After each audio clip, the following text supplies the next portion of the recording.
pés do único Deus, o único que é digno de todo louvor, de toda honra e de toda adoração. Recebe os nossos louvores, recebe o nosso culto, Pai. Em nome de Jesus. Amém. Os irmãos podem se sentar, a palavra está com o pastor Carlos Alberto.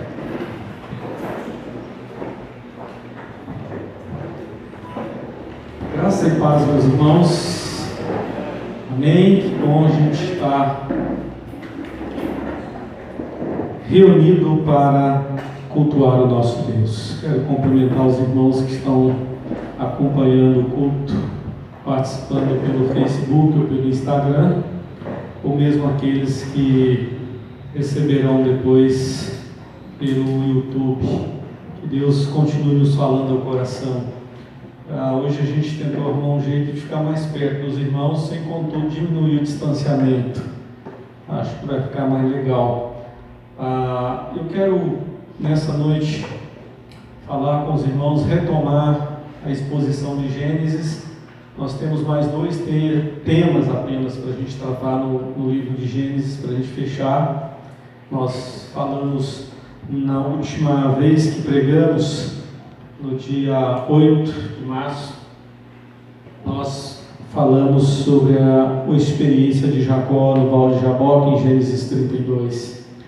Eu quero recapitular rapidinho essa história.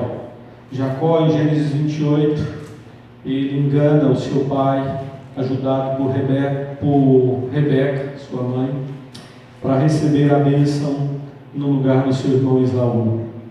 E aquilo trouxe uma situação de crise dentro da família. Esaú ficou irado, Esaú começou a planejar a morte de Jacó. E Rebeca então convence Isaac a enviar Jacó à casa dos seus pais, para que ali ele pudesse encontrar a esposa para compor família, já que as cananeias tinham um princípio religioso e de caráter que não agradava a Isaac, a Rebeca e nem ao Senhor. E Jacó então foge. Na verdade, ele estava fugindo da ilha de Esaú. E em Gênesis 28 nós aprendemos que Jacó chega em um lugar cansado no final do dia, depois de andar o dia todo correndo sem olhar para trás, de medo. Ele dorme, ele põe uma pedra como seu travesseiro, dorme ali, ele tem uma visão na noite, e os anjos de Deus subem e descer. Deus fala com Jacó, Jacó assume um compromisso diante de Deus, de servir a Deus, de honrar a Deus, de ser fiel, de devolver ao Senhor a parte que era do Senhor, de tudo aquilo que Deus colocasse na sua mão. E ele vai para a casa das famílias de Rebeca, chega na casa de Labão, seu tio, ele encontra ali Raquel, e ele se apaixona por Raquel, trabalha para casar-se com Raquel.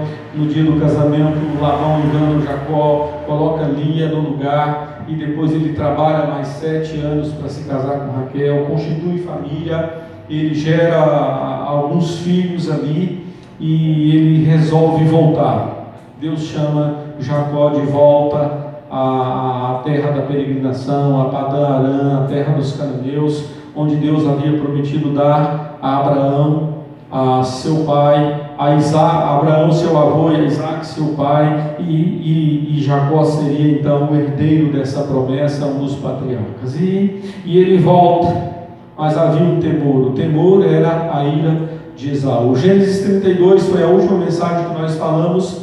Jacó então volta com muito medo, com muito temor.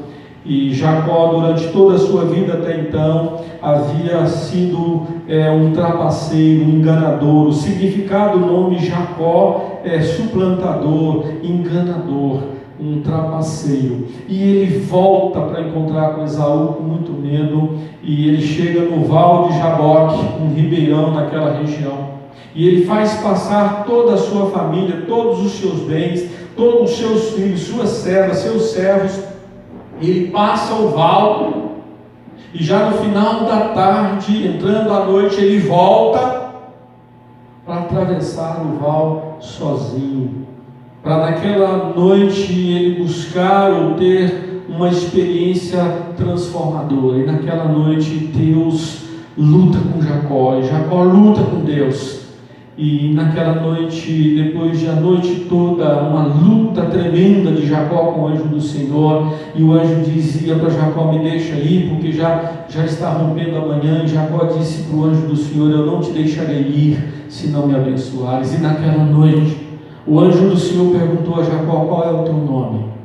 Mas naquela ocasião, Jacó não enganou, não mentiu. Ele disse: eu sou Jacó. Eu sou uma mentira, eu sou um engano. E o anjo do Senhor então toca na coxa de Jacó, e o anjo do Senhor muda o nome de Jacó e diz: já não te chamarás Jacó, mas sim Israel, porque como príncipe lutaste com Deus e prevaleceste. Esse é o significado do nome Israel, o príncipe vencedor. E então nós encerramos com essa etapa, quando Jacó atravessa o val, e aí no capítulo 33 ele monta uma estratégia para aplacar a ira de Esaú. Ele manda alguns lotes do rebanho como presentes para Esaú, e ele faz isso em 10 etapas, para quando ele chegar junto do seu irmão, os ânimos de Esaú estão mais calmos, e ele então se reconcilia com o seu irmão. E no final do capítulo 33 de Gênesis, você vai ver que o Jacó, ele, depois de se reconciliar com Esaú, ele volta para a terra de Canaã, e ele chega na cidade chamada Siquém, na terra de Canaã. Capítulo 33, verso 18 a 20. Depois você pode conferir isso em casa. E então nós chegamos no capítulo 34 e no 35, que é o alvo da nossa mensagem nessa noite. No capítulo 34 e 35, nós encontramos dois aspectos, dois elementos extremamente importantes que eu quero pensar com vocês no tema: vencendo as crises a partir da adoração. Então, no capítulo 34, nós temos o relato de duas crises que a família, que Jacó e a sua família enfrentam. Mas antes disso, deixa eu ler o capítulo 35, do verso 1 ao 15 com os irmãos, para vocês já ficarem inteirados no texto, e aí a gente segue para fazer algumas ponderações. Diz o seguinte, Gênesis 35, de 1 a 15. Disse Deus a Jacó: levanta-te, sobe a Betel e habita ali. Faze ali um altar ao Deus que te apareceu quando fugias da presença de Esaú, teu irmão. Está lá em Gênesis 28, essa passagem. Então disse Jacó à sua família e a todos os que com ele estavam: lançai fora os deuses estranhos que há no vosso meio, purificai-vos, mudai as vossas vestes. Levantemo-nos e subamos a Betel. Farei ali um altar ao Deus que me respondeu no dia da minha angústia e me acompanhou no caminho por onde eu andei. Então deram a Jacó todos os deuses estrangeiros que tinham em mãos e as argolas que eles pendiam das orelhas, e Jacó os escondeu debaixo do carvalho que está junto a Siquém. E tendo eles partido, o terror de Deus invadiu as cidades que lhes eram circunvizinhas, e não perseguiram os filhos de Jacó. Verso 6. Assim chegou Jacó à luz, chamada Betel, que está na terra de Canaã, ele e todo o povo que com ele estava. E edificou ali um altar, e ao lugar chamou El Betel, porque ali Deus se lhe revelou quando fugia da presença do seu irmão. Morreu Débora, ama de Rebeca, e foi sepultada ao pé de Betel, debaixo do carvalho que se chama Alon-Bacute. Vindo Jacó de Padã-Arã, outra vez lhe apareceu Deus e o abençoou. Disse-lhe Deus: o teu nome é Jacó, já não te chamarás Jacó, porém Israel será o teu nome. E lhe chamou Israel. Disse-lhe mais: eu sou o Deus Todo-Poderoso. Sê fecundo, multiplica-te, uma nação e multidão de nações sairão de ti, e reis procederão de ti. A terra que dei a Abraão e a Isaque dar-te-ei a ti, e depois de ti a tua descendência. E Deus se retirou dele, levando-se ao lugar onde lhe falaram. Então Jacó erigiu uma coluna de pedra no lugar onde Deus falara com ele, e derramou sobre ela uma libação, e lhe deitou óleo ao lugar onde Deus lhe falara. E Jacó lhe chamou Betel, que quer dizer casa de Deus. Amém. Que Deus nos abençoe. Muito bem. Então, começando pelo capítulo 34, duas crises. A família, duas crises Jacó enfrenta. A sua família enfrenta. A primeira crise, a primeira crise, uma tragédia familiar.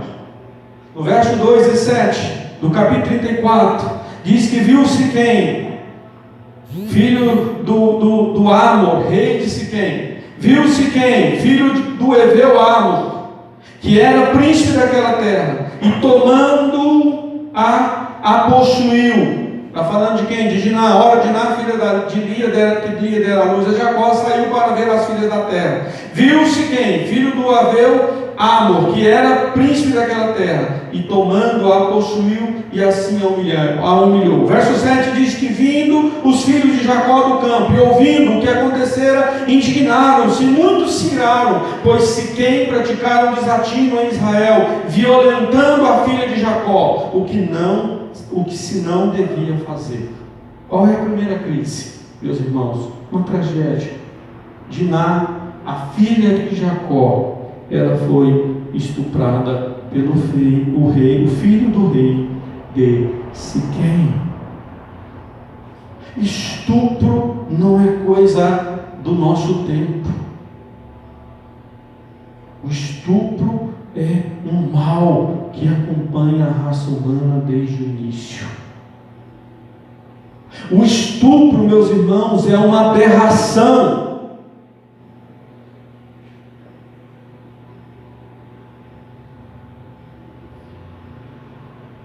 O estupro é uma agressão à mulher. Dados de 2014. A cada 11 minutos no Brasil, uma mulher é morta. A cada 12 minutos no Brasil, dados de 2014, uma mulher é estuprada, é violentada no nosso país. Tem algo, irmãos, nesses dados que não bate com as estatísticas. Dizem as estatísticas que o nosso país tem aproximadamente, está passando de 30% de evangélicos. E aumenta a violência contra a mulher, aumenta a agressão contra a mulher, aumenta o abuso contra as mulheres. Alguma coisa está errada. Estupro, meus irmãos, é uma violência gravíssima. Estupro é uma humilhação à mulher. Estupro é abominação diante de Deus. E agora a família do patriarca Jacó vive com essa crise. Estupro é um comportamento animal. Estupro não é amor.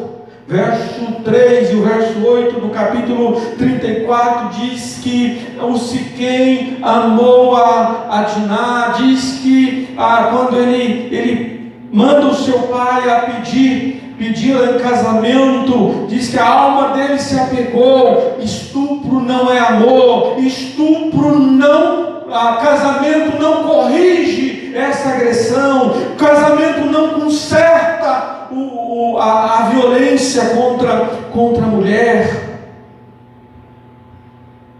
O estupro é a mais clara evidência do egoísmo, da vaidade do homem, do pensamento machista, do pensamento carnal e satânico que paira sobre a mente e o coração da raça humana. Casamento não anula o estupro. Verso 4 do capítulo 34, ele manda o Amor, o pai do Siquém, vai pedir a mão da Diná em casamento para tentar corrigir algo inaceitável diante do Senhor e de uma sociedade de bem. Meus irmãos, o estupro não está fora do alcance dos chamados homens honrados. Elite da sociedade diz que aquele moço e que o seu pai era um dos homens mais honrados daquela cidade. No entanto, ele foi capaz de violentar, de estuprar uma moça de bem e de família crente, e de família cristã. Não é por questão de posição social que nós temos que baixar a guarda da vigilância, do zelo e de não aceitarmos esse tipo de situação no contexto da sociedade e muito menos no contexto da igreja do Senhor. Mas é possível que a gente lide com essas dificuldades. Essa foi a primeira crise, dura crise. Imagina você, uma família tão numerosa como a de Jacó. Um homem que saiu agora do Val de Jaboque, transformado, homem de Deus, agora o homem é patriarca. E eles enfrentam essa primeira crise. Mas, se isso não fosse suficiente, uma segunda crise agravando a primeira. Há uma traição na família. Como diz o Salmo 42, um abismo chama outro abismo. Do verso 13 a 15, do verso 25 a 31, a gente vai ver esse contexto da traição. Os filhos de Jacó, quando ficaram sabendo do estupro de Diná, eles ficaram indignados. E eles tramaram contra Siquém, contra o seu pai, contra os homens daquela cidade. E eles traíram a confiança de Jacó. E eles não consultaram e não seguiram os costumes, ou a prática, ou a orientação, ou o princípio de Jacó. E o que eles fizeram? Verso 13 a 15 diz que eles agiram com dolo. Eles agiram com a intenção má. Eles agiram com a intenção de cometer algo errado. E quando a Diná foi pedida em casamento, eles disseram: só vamos dar as nossas filhas a casamento aos vossos filhos e pegar as filhas de vocês, se vocês se tornarem como nós, através da circuncisão. E eles então agiram com dolo, estavam com um plano na mente. Eles agiram de forma traiçoeira e covarde e desleal. Quando o rei e o seu filho e todos os homens aceitaram o propósito, e todos os homens foram circuncidados. E quando aqueles homens, está no verso 25, quando aqueles homens circuncidados no terceiro dia, quando todos estavam no auge da dor da circuncisão, da incapacidade de lutar, de guerrear, os filhos de Jacó, especialmente Simeão e Levi, invadiram a cidade e mataram todos os homens de Siquém.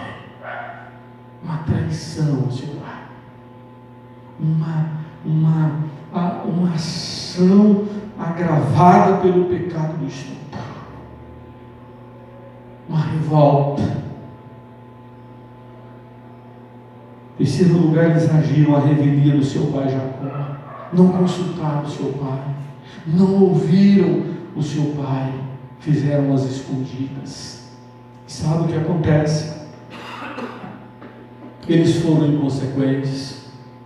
A família de Jacó era pequena, e Siquém e os cananeus, as cidades em volta, poderiam destruir a família de Jacó, matar a todos, se não fosse o propósito e a mão de Deus sobre a família de Jacó. Eles teriam sido aniquilados. Mas aí entra nessa noite a segunda parte. Primeiro a crise, segundo a solução da crise, a adoração. Quando Jacó está nesse conflito, quando Jacó está angustiado, a minha família vai ser destruída, nós somos em menor número, como vocês fazem isso? Como vocês se comportam dessa forma, diz o final do verso 30, sendo nós pouca gente, reunir-se-ão contra mim, serei destruído, eu e a minha casa. Essa é a angústia de Jacó. Mas, meus irmãos, o capítulo 35, ele começa com a manifestação de Deus. Jacó ainda nem orou ao Senhor. Jacó está desesperado, não sabia o que fazer. Jacó, antes mesmo de falar com Deus, meus irmãos, antes mesmo de orar, o capítulo 35 começa dizendo: disse Deus a Jacó. Deus se manifesta no auge da crise daquela família. Deus se manifesta no auge do conflito daquele pai, no auge da insegurança daquela família. E começa o capítulo 35, no verso 1, disse Deus a Jacó. Deus se manifesta nas horas mais difíceis da sua e da minha vida. Deus não está alheio, Deus não está longe, Ele está perto de nós. Paulo dizia no Atos 17, lá em Atenas, nele nós vivemos, nele nós nos movemos, nele nós existimos. Ele é o Deus Todo-Poderoso. Quando a palavra de Deus diz que Ele é o Deus de Jacó, está chamando a nossa atenção para essa história de Jacó, porque se Deus não se manifesta ali a favor de Jacó, eles teriam sido destruídos pelas cidades vizinhas. Mas Deus falou ao seu servo Jacó. Esse mesmo Deus que fala contigo e comigo, esse mesmo Deus que se manifesta na sua e na minha vida. A adoração é a solução. Deus diz a Jacó: levanta-te, sobe a Betel, habita ali, faz ali um altar ao Deus que te pareceu quando fugias da presença de Esaú, teu irmão. Em outras palavras, levanta, volta ao lugar do seu primeiro encontro com Deus, volte à adoração. Meus irmãos, adoração não é só cantar belos hinos. Adoração é estilo de vida. Adoração é a melhor maneira de lidar com as crises.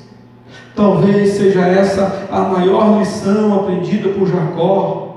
E talvez seja essa a melhor aplicação para a minha vida e a sua vida hoje.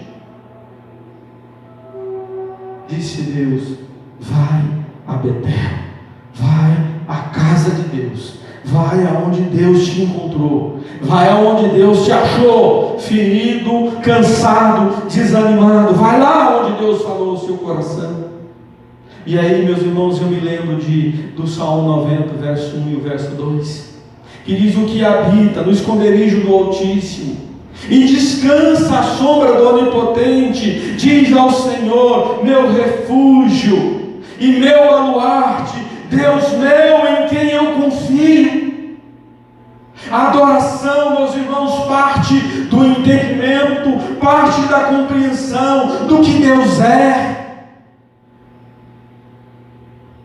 Ele é poderoso, Ele é majestoso, Ele é onipotente, Ele é soberano, Ele é santo, Ele é Senhor, Ele é Rei. E quando nós entendemos quem Deus é, nós não temos outra opção, não temos outra atitude, senão nos curvarmos diante desse Deus, se não nos entregarmos a esse Deus, se não nos voltarmos ao dia do primeiro encontro com Deus e fazermos ali, renovarmos ali o nosso voto, o nosso compromisso de adoração.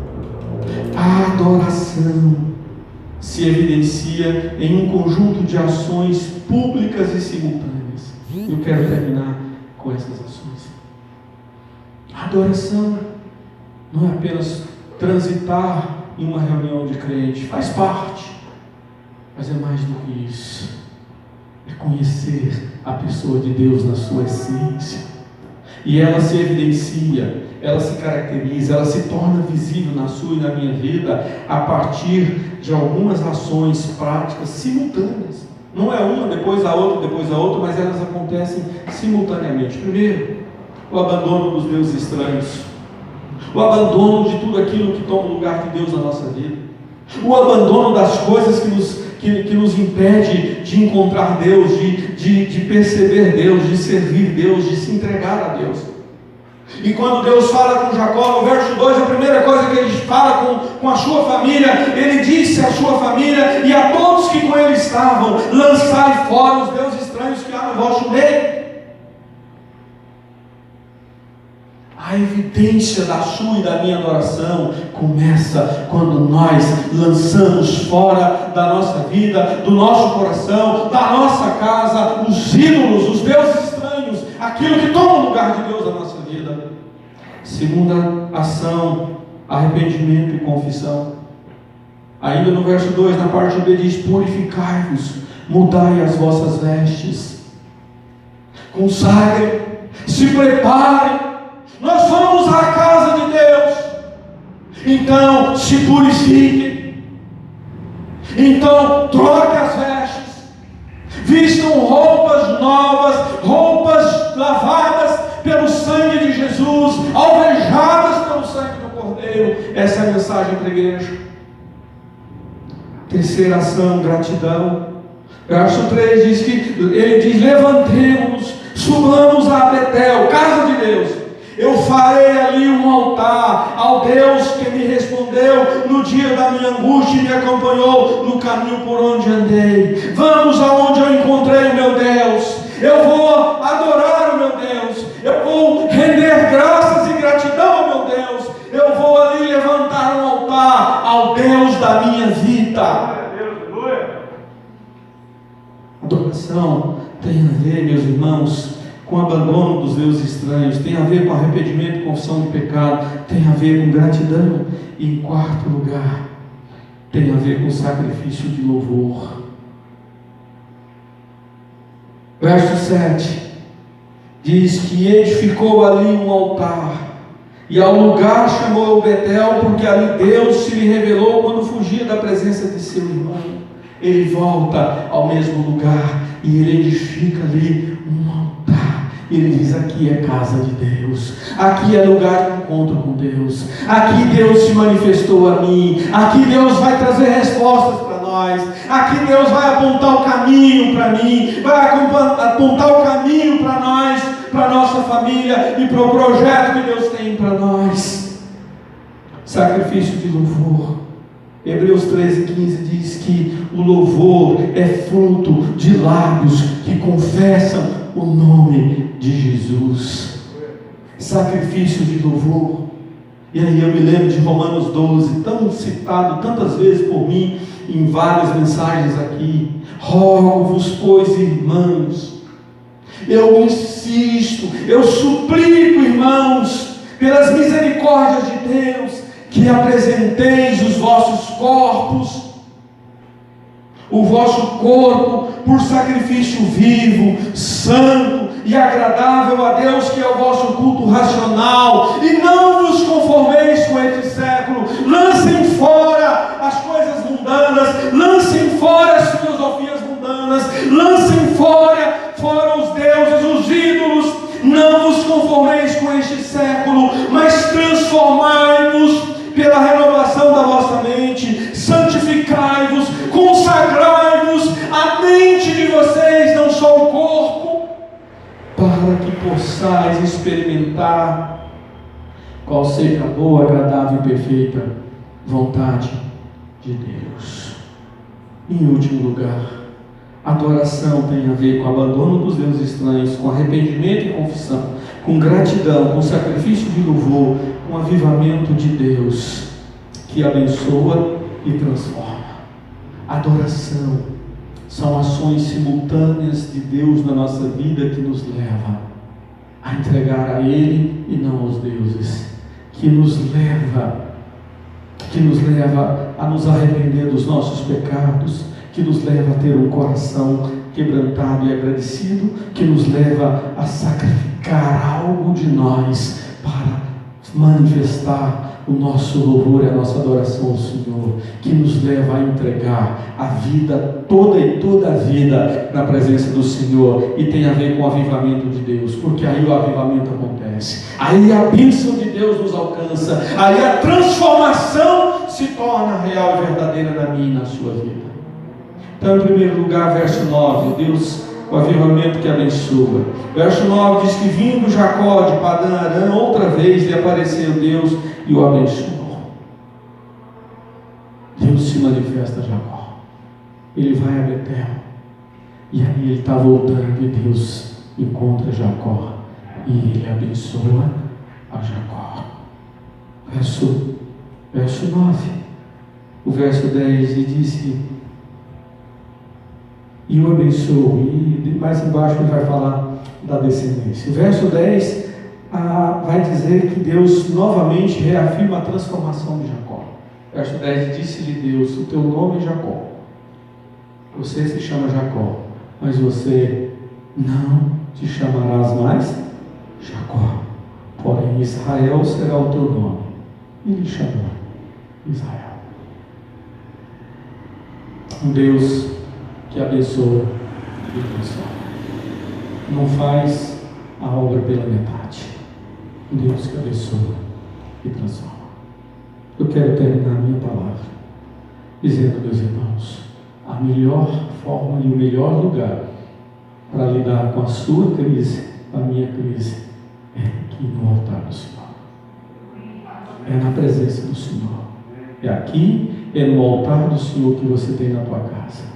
É na palavra do Senhor, é na vida de oração, é na entrega ao Senhor. E aí sim, Deus vai te encontrar. Não é você que vai encontrar Deus. Nós precisamos mudar nosso entendimento. Eu vou atrás de Deus, vou encontrar Deus. Deus te encontra onde você estiver. Deus me encontra. Deus te encontrou em alguma circunstância da vida complicada e te trouxe para a sua presença. Deus me encontrou em situações de conflito na minha juventude e me trouxe para o serviço do teu reino. Talvez você tenha tido tantas ansiedades e aflições no coração nesse tempo de pandemia. Tem irmãos nossos que não vêm para o culto porque estão com medo de tudo. Faz tudo, menos vem para o culto porque como se o negócio estivesse por aqui, né? Deus pode encontrá-lo lá. Deus pode encontrá-lo lá na casa, na sua aflição. Basta abrir o coração e se entregar ao Senhor. E abrir os olhos da fé para perceber Deus. Deus nos encontra. E Ele muda a nossa história quando nós o adoramos. Quando nós nos entregamos a Ele. Que Ele nos abençoe. Que Ele continue falando no nosso coração. Não volte para casa sem fazer um concerto com o Senhor. Aqui, no altar do Senhor. Não volte para casa sem orar e falar: Senhor, eu quero ter experiências profundas com o Senhor. Vocês prestaram atenção, Jacó era um cara todo complicado. Ele não era santo como a gente imagina que todos os personagens da Bíblia eram todos com lutas e aflições, mas foram transformados pelo poder do Senhor. Assim como eu e você. Temos muitas lutas, mas somos lavados, nós somos purificados pelo sangue de Jesus. E precisamos continuar caminhando, entregues e comprometidos com o Senhor da igreja, com o nosso Rei, o Senhor Jesus. Amém, meus irmãos? Amém. Deixa eu orar com vocês.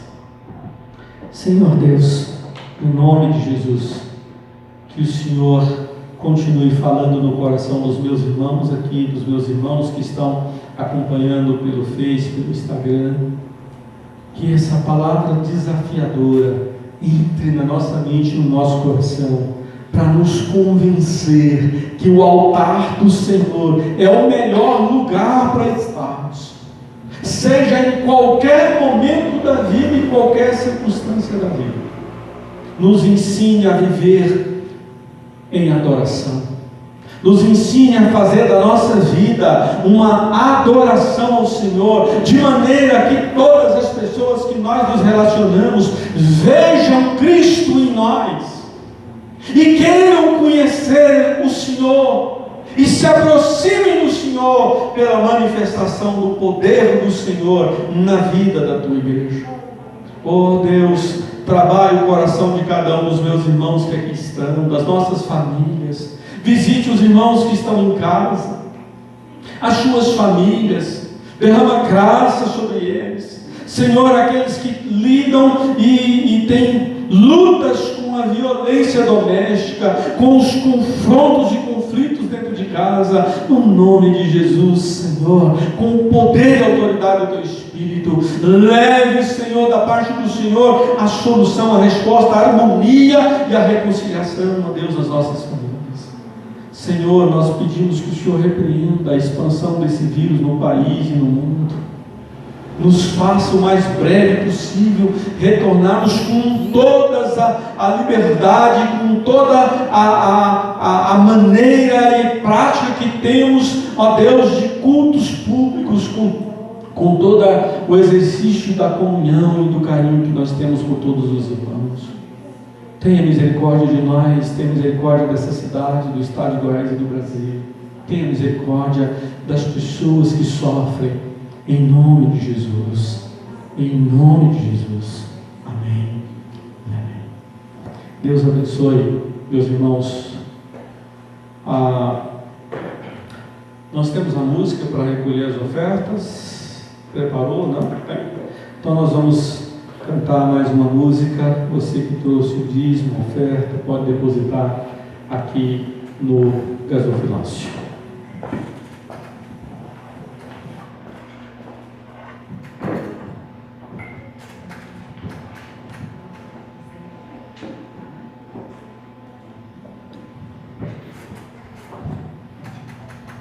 Vamos ficar de pé, irmãos, nós louvarmos o Senhor.